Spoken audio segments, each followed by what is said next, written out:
a very quick message about WindowsWear, our content, and our community.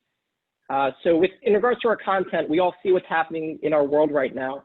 And we believe that the challenges we all face, both as individuals as well as a society, can be solved with better information, education, and data. We're headquartered in New York City, and even as diverse and inclusive as a city we think we are, we all know that we can be and do better. First and foremost is the issue of racism in our society, no matter whether it's coming from an individual, organization, or political party. We support Black Lives Matter. We support every human being of any race, ethnicity, religious background, sexual orientation, affiliation. No matter how each and every one of us may be distinguished on the outside, we all know that we are all the same on the inside, including our DNA, our code. The one thing that's supposed to make us different is almost exactly the same. And even though there might be differences in our DNA now, we all know that when we trace it back all the way through time, we know it all comes from the same source. With education and science, we know that we're all the same. And it's also a concept that many other different religious organizations who might not necessarily all agree with each other could actually all agree with. This has been a moment for each one of us as individuals, as well as a company, to look within ourselves and to make sure that we properly reflect the light and impact that we want to make to enable our world to be a more positive, inclusive, empathetic, and equal place to be. Let's look just very quickly at COVID. In the past, we might have not fully understood what might be responsible for the infection, the disease, the death of so many people in our world. But in today's day and age, today in our world of information and data, we know that it's just a responsibility of a tiny little virus that none of us could actually see. I in no way, shape, form want to downplay the effects of a virus, but we all know that we will only find a cure for this virus by having proper information and data. And we see many of the big challenges in our world being solved by bringing light to the truth that's out there. It might not yet be revealed yet, but it's definitely out there. And it's our goal as humanity to seek out for it and reveal it and finally bring it to light. The second thing about WindowsWear is we're all about our community. None of us would be anything without community, both from an individual level, as well as a societal level, as well as a company. We believe that every act, no matter how small it is, can play a huge role in influence in changing our society. We also have the same expectation on the biggest companies in the world and the most influential people in our society. No matter how big or small we are all responsible for making our community a better place. We also all live in a digitally connected world. And there's never been a time when so many of us can see how we're all actually connected to each other. On top of that, with technology and data, we can actually start to measure and record the impact of our influence. Many of you are participating in the session from all around the world, and we absolutely love that about our community. And our goal is to make this big, vast world of ours into a smaller place, a place where we can learn about us and learn from each other. We titled today's presentation, Our Path Forward, as we're all on this path together. And I'm pleased to announce our speaker, Eric Feigenbaum. We met Eric over 8 years ago, before we even launched WindowsWear. At that time, we were a brand new company. And just like a tiny little small baby, we were not as well informed about our industry or our history as Eric was. Always seeking to provide us with information and education, Eric has always been like a WindowsWear father figure to us. When we met Eric at his office over 8 years ago at LIM College, where he was the chair of visual merchandising department, it was a department that he created within the school, and which became also the first school in the US to have a visual merchandising major both at the bachelor and master's level. Eric has always started off by talking to us about the history of this industry, including places we never knew about. For instance, a place called Ladies Mile, which used to be the Fifth Avenue of New York City back in the 1920s, as well as many other perspectives that helped us bring light, clarity, and history in our perspective. Eric has also been awarded the industry's highest honors and is a recognized leader with over 30 years of experience. And his experience includes serving in executive roles at major retailers, architectural design firms, academic institutions. industry magazines, and nonprofit organizations. Eric Feigenbaum also serves as WindowsWear's Director of Workshops, a 3-day course we developed with him for industry professionals to gain the real-world teachings and best practices of everything that WindowsWear has to offer. We've been doing the workshop now with Eric for the past 5 years, and we've had hundreds of amazing and talented people in our industry be a part of it. Our next workshop takes place December 1st through 3rd, and we encourage absolutely everyone here to sign up. All the information can be found on our website. And even though our workshop is hosted in New York City, we also have a fully digital option for anyone who cannot physically make it to New York City. Without any further ado, I'd like Eric to take us from here, our path forward. Well, thank you, John, for that wonderful introduction. And thank you for that wonderful, very heartfelt statement that you made about the situation that we're facing. We all can get behind everything you just said. Well, welcome everyone and good afternoon. I'm delighted that you can join us today for another edition of WindowsWear Live. This is a platform for sharing ideas, for exploring the nuances of retail design, and for connecting with like-minded industry professionals. I hope you're all staying safe out there today and staying healthy in these very challenging and most difficult days. The past 3 months have been unsettling, to say the very least. Look, the world is forever changed as we're facing the intersection of 2 very different plagues. One plague sprang out of the shadows, a natural phenomenon that's attacking our bodies. The other crept from the darkest depths for generations, for centuries. It's a man-made curse that slowly ravaged our souls. But you know what? We'll get through these tough times. We'll get through by caring. We'll get through by being considerate and by being united. We'll also get through by paying attention to new protocols, which we'll talk about later on in the presentation. Anyway, I'm coming to you from New York City right now. And as I look out my window, the streets of Manhattan seem almost surreal, with very, very few people walking about. Stores are all boarded up. And there's very, very little traffic on the roads, which, as you know, is virtually unheard of in New York City. Up until recently, before people took to the streets in very rightful protest, one that we all support, the only sound to be heard was the constant wailing of ambulances making their way through the city's streets. Fortunately, the unnerving sound of their sirens has started to slow down. I still hear it occasionally, but it's slowed down to a great extent. New York is coming back for sure. And again, as I look outside my window, there are signs of life beginning to percolate from the street below. Caution signs, to be sure, but signs with cautious optimism. This city is yearning to come back to life, and retailers are eager to open their doors again.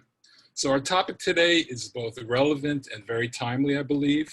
Our topic is our path forward, adapting retail for the future. Now, as John said, I'm Eric Feigenbaum, the host for this discussion today. I'm the Director of Workshops for WindowsWear. We conduct a comprehensive visual merchandising and store design workshop twice a year in July and in early December in New York City. In better times, we also take the workshop on the road. We've been as far away as Curitiba, Brazil. I never heard of Curitiba, Brazil before, but through WindowsWear, I have. Down there, we worked with 50 visual merchandisers, 50 and store designers and architects. It was a wonderful, wonderful couple of days. So I look forward to the day when you can safely join us in New York City, or in your own hometown for that matter, for the next edition of WindowsWear Workshop. Well, in December, as John said, we'll also be live streaming the workshop, so come and join us. So let's get down to it. Let's examine our path forward. And bear with me for a second as I share my screen. This will just take a moment, and I think we are absolutely up. Okay, can you all see it? Wait, no. Okay, John, give me a thumbs up if you can see the screen. John?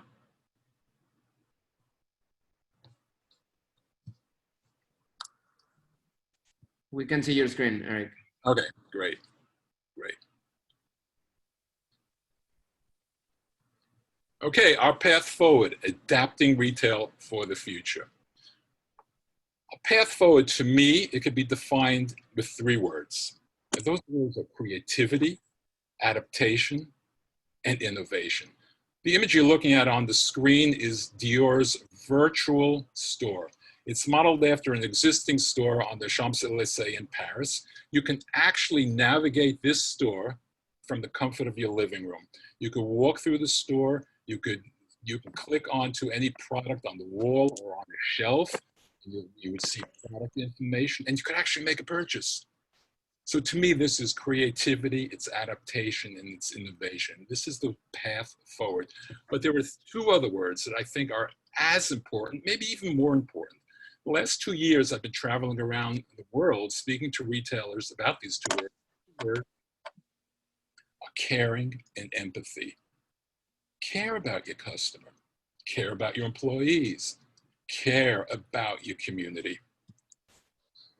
Now, as I said, I'm coming to you from New York. I'm a lifelong New Yorker, born and bred here, lived here all my life. And through the years, I've seen New York face one catastrophe, one disaster after the next. And each and every time, New York came back better than it was before. Because New York is tough, New York is smart, resilient, innovative for sure, it's agile, and it's diverse. In 1911, New York was shocked. It was outraged by the Triangle Shirtwaist Fire, devastated the city, but hundreds of young people were killed in the tragic sweatshop fire. But you know what? We built it back better than it was before. This tragic event, it led to new labor laws, new labor regulations. It actually led to the formation of the AFL-CIO, the major trade union that services the garment industry. So we built it back better than it was before. Most of you are too young to remember the blizzard of 1969. I was just a little kid at the time, but I remember it well. The city was totally paralyzed. Out of nowhere, we were hit with this major blizzard. You couldn't get into New York for 2 days. You couldn't get into it. You couldn't move about it. You couldn't get out of it for 2 whole days. But the outer boroughs were hit even worse. I was going to school in Queens at the time, and Queens was closed for 2 weeks. It was great for me. I had 2 weeks off of school. I made a lot of money shoveling snow, but the mayor at the time, John Lindsay, almost lost his job because he was totally unprepared.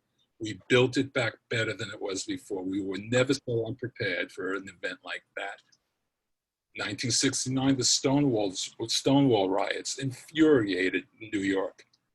But you know, we built it back better than it was before. Marriage equality laws were passed. New York was the first state in the country to pass marriage equality laws. A few years later, major economic crisis. New York was on the verge of bankruptcy. The city was in such bad condition, you wouldn't dare, crime was rampant. You wouldn't dare go on the subway after 8 o'clock at night. Now, I'm on the subway at midnight and it's standing room only. The mayor, the then mayor Abe Beame, appealed to the federal government for help. Basically, President Ford said to New York, drop dead. But we built it back better. You all know what New York is today. You remember Superstorm Sandy, flooded out New York. We were totally unprepared for this. We've rebuilt our infrastructure. We shored up the coastlines, and now we're ready for whatever nature has to offer. Of course, we all remember the terrorist attacks devastated New York, devastated the country, devastated the world, but we built it back better than it was before. And responding to natural disasters isn't unique to New York. Early part of the last century, San Francisco was rocked by a major earthquake. They built it back. Chicago, early part of the last century, rocked by a major fire, and it was a retailer, Marshall Fields, that helped build it back better than it was before. We have to learn from these disasters. We're facing a major disaster right now, 2 major disasters right now. We have to be adaptable. We have to remain nimble. The situation will change all the time. But retailers are like New Yorkers. Retailers are tough, They're smart, they're resilient, they're innovative, they're agile, and they're diverse. Retail will survive, but retail must adjust. The path forward must be paved with truth, with kindness, and with caring. We will not be returning to a new normalcy, rather to a new reality.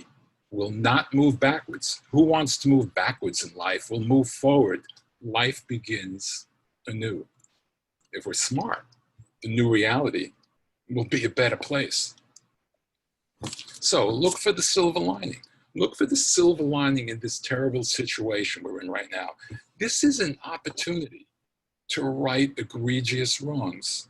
This is an opportunity to amend our very, very destructive, our very wasteful ways. This is an opportunity to establish more positive direction and to reset our priorities.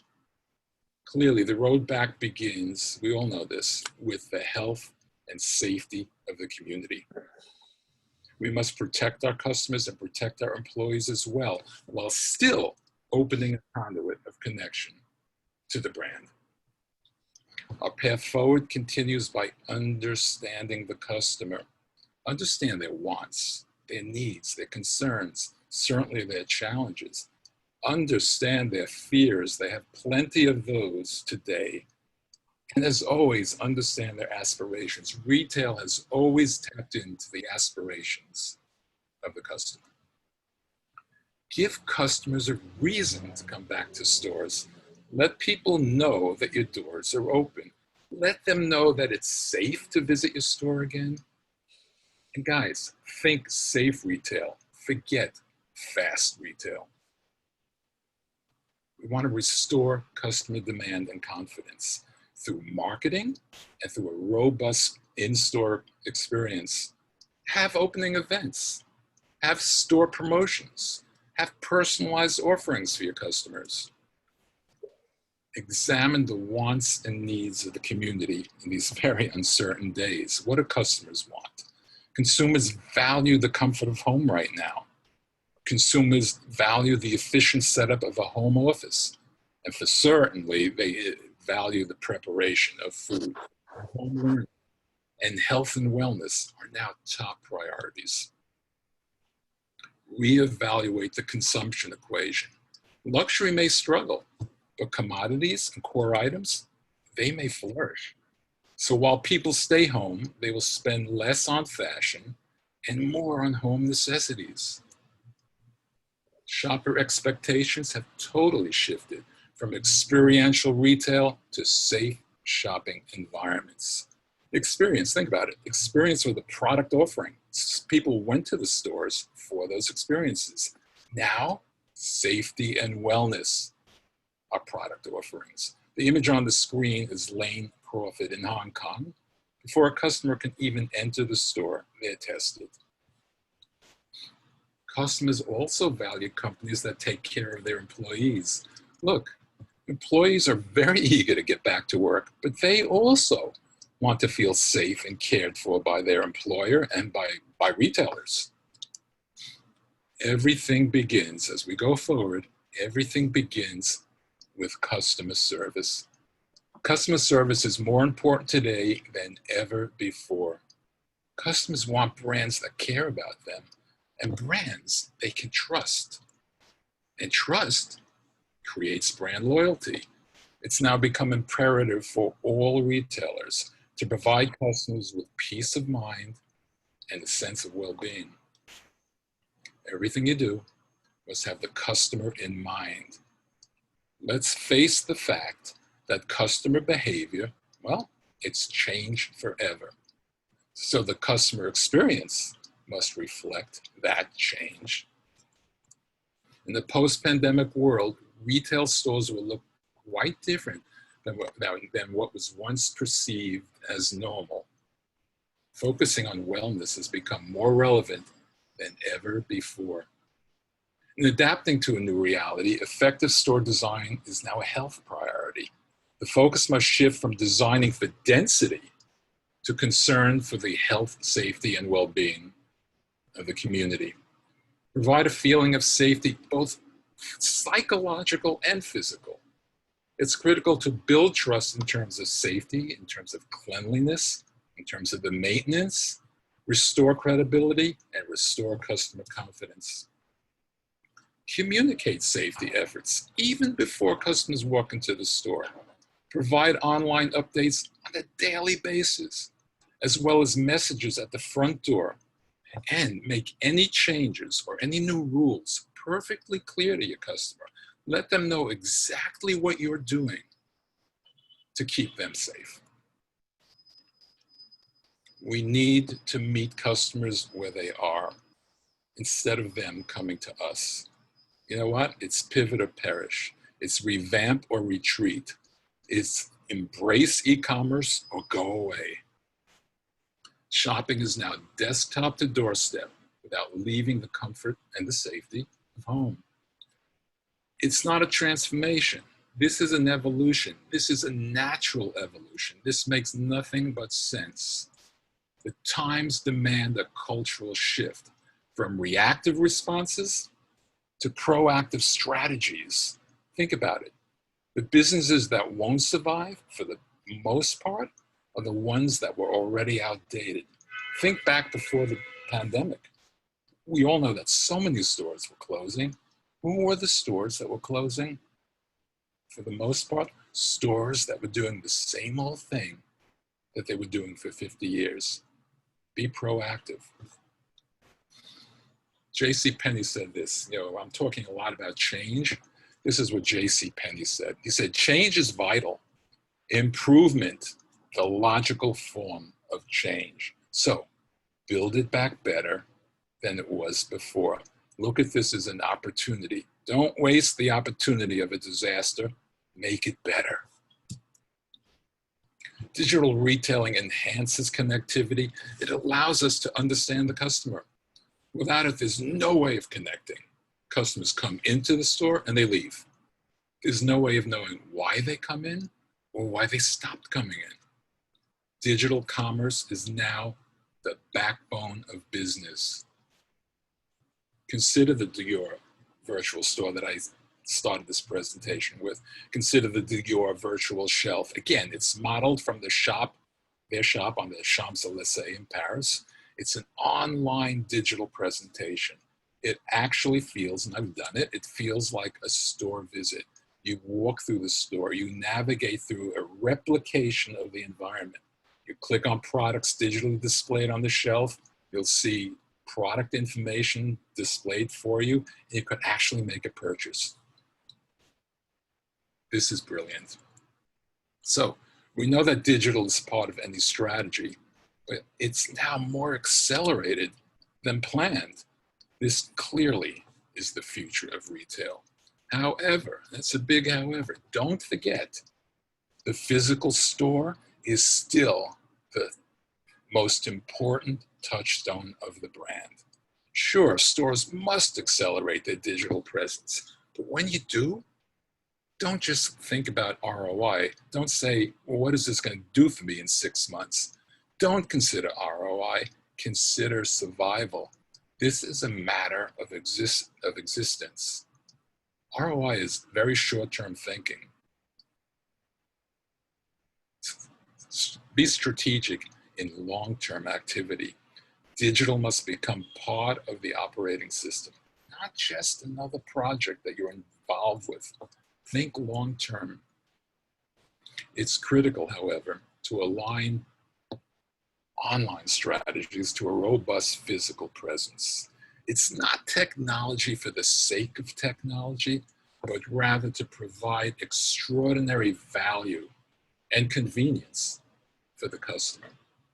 The role of the store, as I said, is still very, very important. Hey, let's face it, people are hungry for human interaction.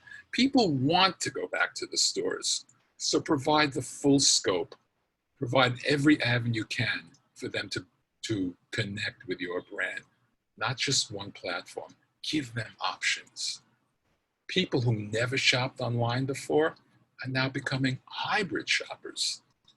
The pandemic has triggered an accelerated digital transformation. The image you're looking at is Neiman Marcus's digital styling lab. They invite folks into the physical store who never go into the physical store. These are people who just shop online. Based on their online history, their online shopping history, Neiman Marcus will pre-prepare a digital lookbook for them and then invite them into the physical store. This is a brilliant connection of digital and brick and mortar. This is a brilliant way to get people into the store. Digital connectivity, well, it adds to relationships. Technology is now more, you all know this, technology is now more important than ever before.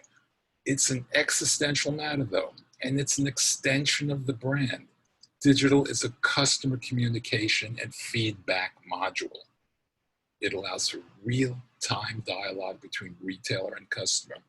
It controls the customer experience all the way to delivery. The image you're looking at is Starbucks. Why? Starbucks is doing great things with digital connection with their customers. Digital and physical must be spiritually united. It's not digital or physical, it's digital and physical. So order online, pick up in store. The image you're looking at is Target. This is their new store on 3rd Avenue in New York City. It's a small store, small format store, small footprints also are the wave of the future.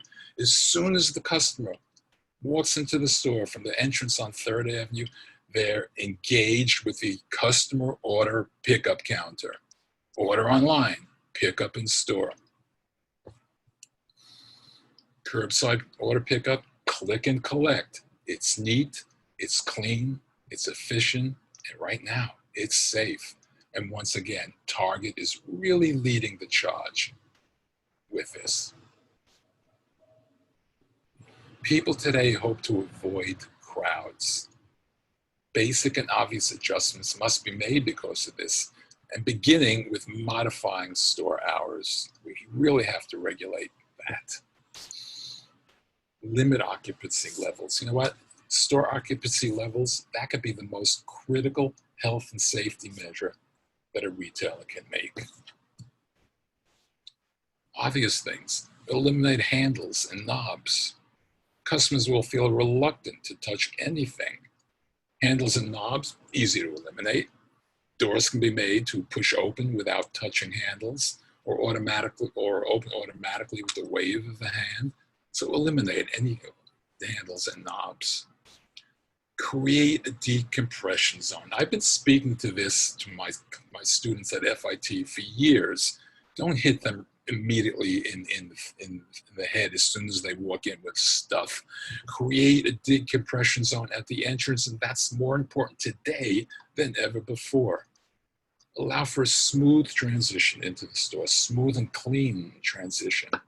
Think of it as an educational segue, informing shoppers of the safety actions of the store, and also the safety actions that you expect of them as well. So think about it, a decompression zone.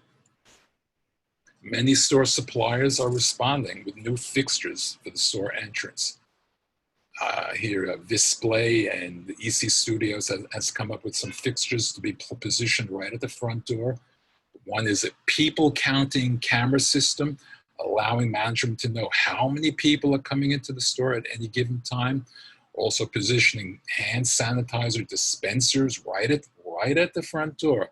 So a lot of suppliers to our industry are really stepping up and responding to the needs that we have today.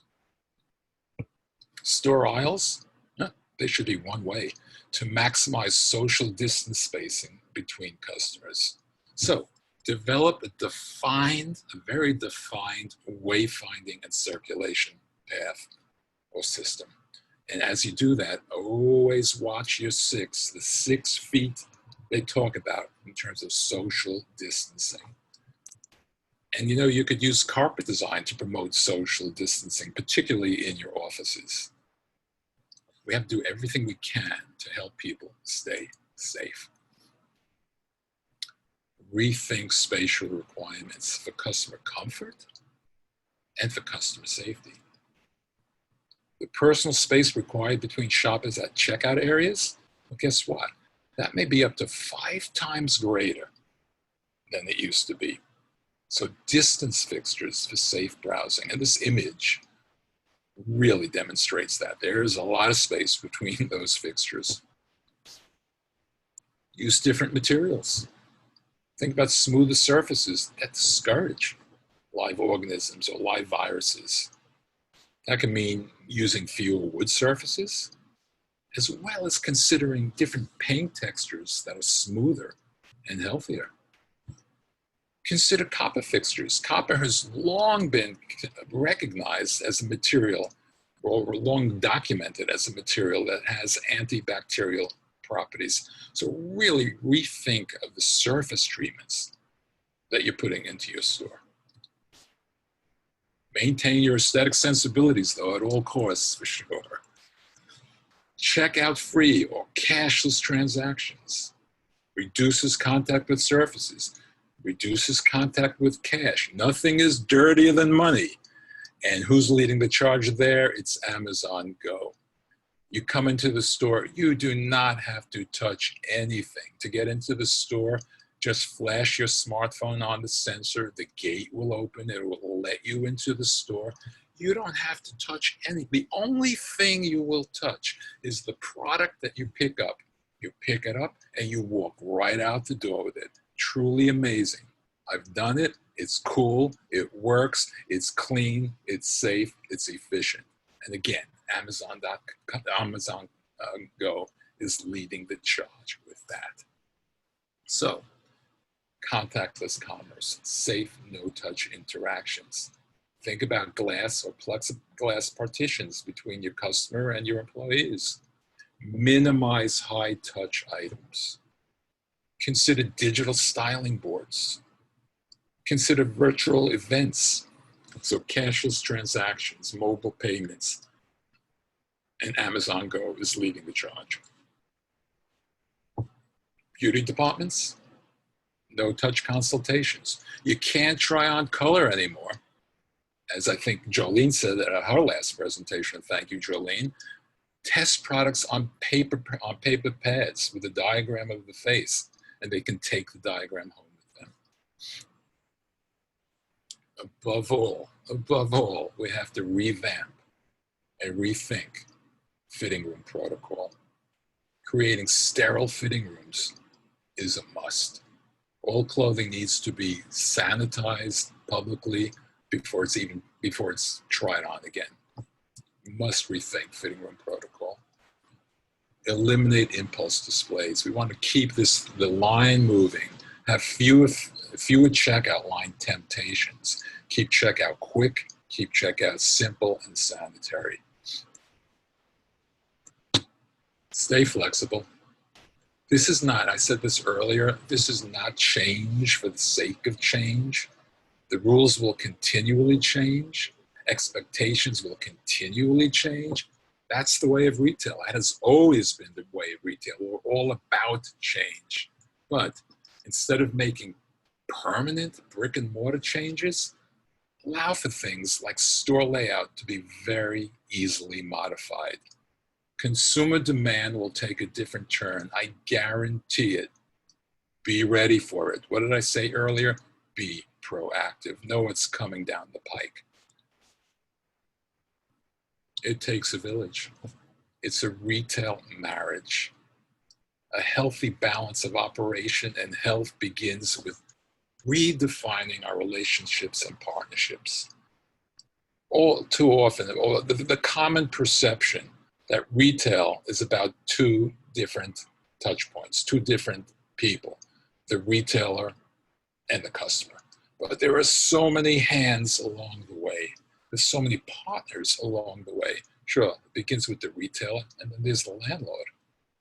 And they have to be partners. And the landlord has to be smart enough to know that if turns are down 50%, well, they have to work with that retailer. Because if the retailer is in trouble, guess what? The landlord's going to be in trouble. Think of your partners, the retailer, the landlord, lending institutions, suppliers, store designers, hello, that's us, shop fitters, fixture and equipment suppliers, marketing, logistics. Treat your vendors and suppliers as your partners. treat them the same way you treat your customers. It's a retail marriage. So when we come out of the other side of this, and we will, remember who stood shoulder to shoulder with you in the eye of the storm. Did your partners, your landlords, your suppliers, your vendors, did they support you as you weathered the storm? Did you support them? Or did they retreat to higher ground? Remember who stood shoulder to shoulder with you. If we're smart, the new reality will be a better place. Retailers must strive toward a noble purpose. Retailers have a responsibility to the community and to society to bolster the community and to bolster society. This will not be a sprint to the finish line, but rather a marathon to a new beginning as we forge new relationships, new values, and new philosophies. Earlier, at the beginning of the presentation, I spoke to you about empathy. Well, what is empathy? What exactly is empathy?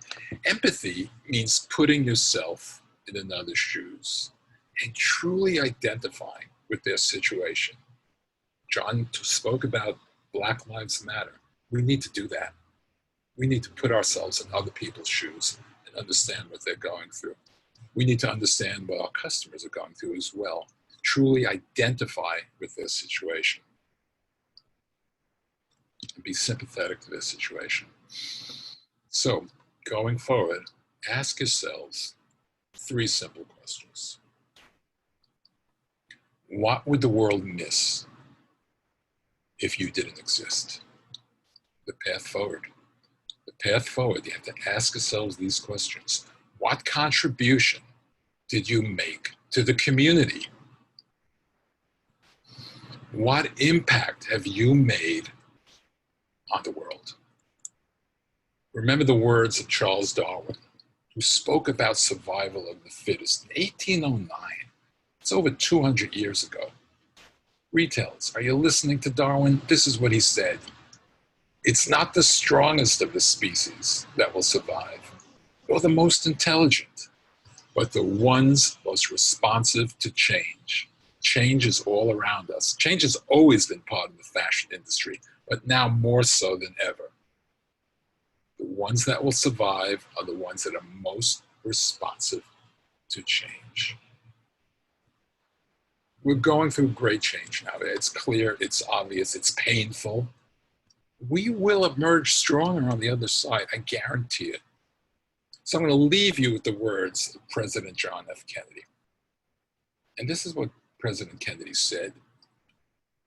Change is the law of life, and those who look only to the past or present are certain to miss the future. So let's look forward, folks. Let's build it back better than it was before. Thank you all. Thank you very much. Any thoughts, questions, suggestions? They're all welcome.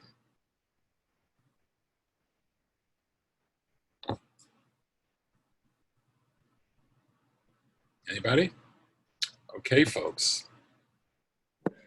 Oh, Thank you. I have a question. Can you give me your prediction or opinion about the reselling and renting business after pandemic period? Reselling and renting Mm-hmm. in terms of what? Renting what? Store fixtures, props, mannequins? Is that what you're talking about? Not just about the fixture or store design, overall business success, because the consumer will worry about the cleanliness of the product. Okay. And I don't think renting and resale business is sustainable. I mean, it depends on how we look at it, but yeah. Well, given today's situation, it's a good question. I tend to agree with you. We need to know where that product is coming from. Even now, when I order groceries or anything online, I want to know where that is coming from, for sure. So I think the responsibility falls on on all of us, but on the retailer to provide a very safe environment and let the customer know it's safe to come in and to handle this merchandise and buy this merchandise. But renting, I would be a little hesitant right now until certain protocols are put in place. The renters too will build it back better. Now they are charged with making that relationship better than it was before. And there's always a workaround to any situation. So I would put that in the hands of or in the charge of the renter to make us sure, give us confidence, just like I'm asking the retailer, give us confidence that it's safe to continue to do business with them. But it's a challenge, and to do nothing is a mistake. So very good question. Thank you. Anybody Eric, else? I have a question. Yes, I have a question, Eric. Thank you so much for your for the inspiration and the images. Can I ask who's talking? It's Robert Perlstein talking. Robert, how are you? Thank you for joining us. Oh, you're very, very welcome. Really was inspirational. Your images are fabulous. And I'm all on board with this, and so are many of the retailers and design firms. My question to you is, for your opinion on this, is the landlords, the management companies, how do we get them to buy in and participate with the problems that their customers, their tenants they're having? It's a terrific question, and I addressed it somewhat at the end. And I think you and I have had this conversation about it being a retail marriage. We're all in this together. If the landlord doesn't recognize that this retailer is struggling, that's a big problem. We've got to work together. And we have to let the landlord know that there are many hands in this process, and if we suffer, you're going to suffer. And the landlord has to work with us. How you get them to do it? It's a good question. We have to get them to understand that we're going to get through this only if we are united. We're going to get through this only if we work together, if we work with one another. And look, there are people who are price gouging out there right now. That's outrageous. Some people just don't get it. But you know what? I truly believe most people do get it, Robert. So I think it's a great sit-down conversation with them. How do we devise a plan together to make this work? Where it's not that we're not going to pay you your rent, but maybe we'll pay it back at another time. Let's develop some sort of scheme that is workable for both parties. Yeah, we're in this together. It's the truth. Thank you. That's the truth. Thank you, Robert. Anybody else? If it's okay, I'd like to ask one more question. Absolutely. The presentation was very, very nice to hear, and it was very impressive. Thank you for your time.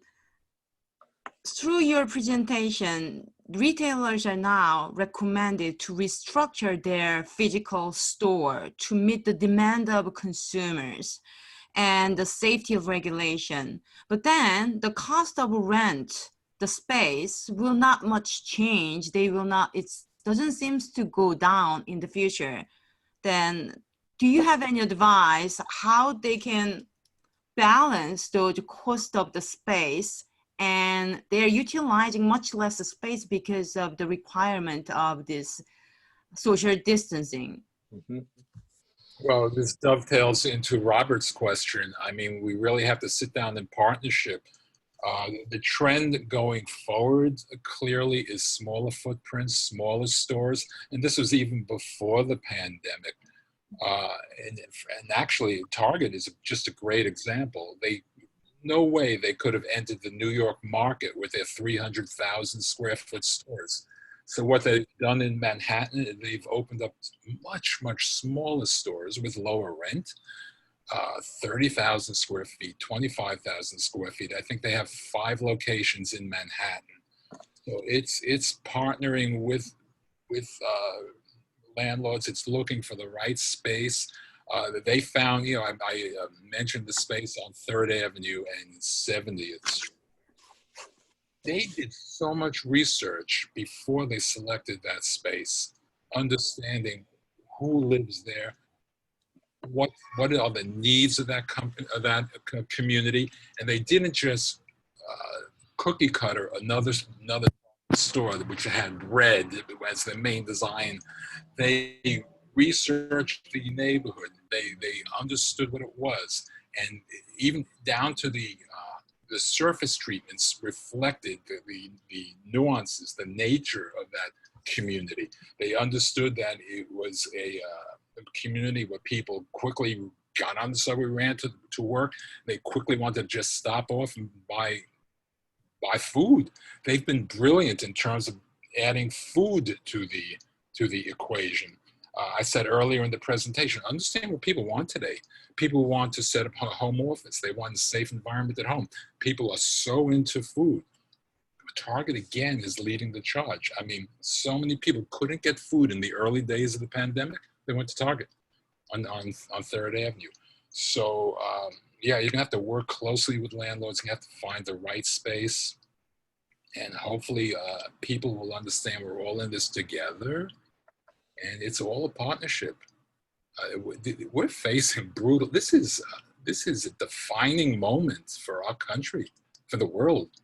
But with the two plagues that we're facing right now, the two plagues that have intersected one another, this is a defining moment. This is an existential moment. I don't want to be too melodramatic because I totally believe we're going to come out fine, but I believe we have to learn from the mistakes, the excessives that we've partaken in.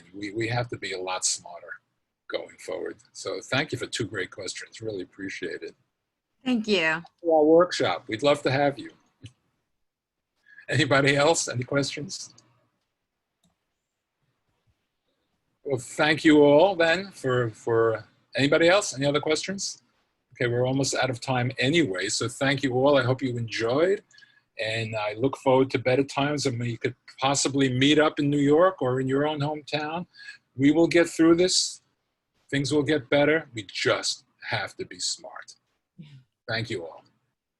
Thank you.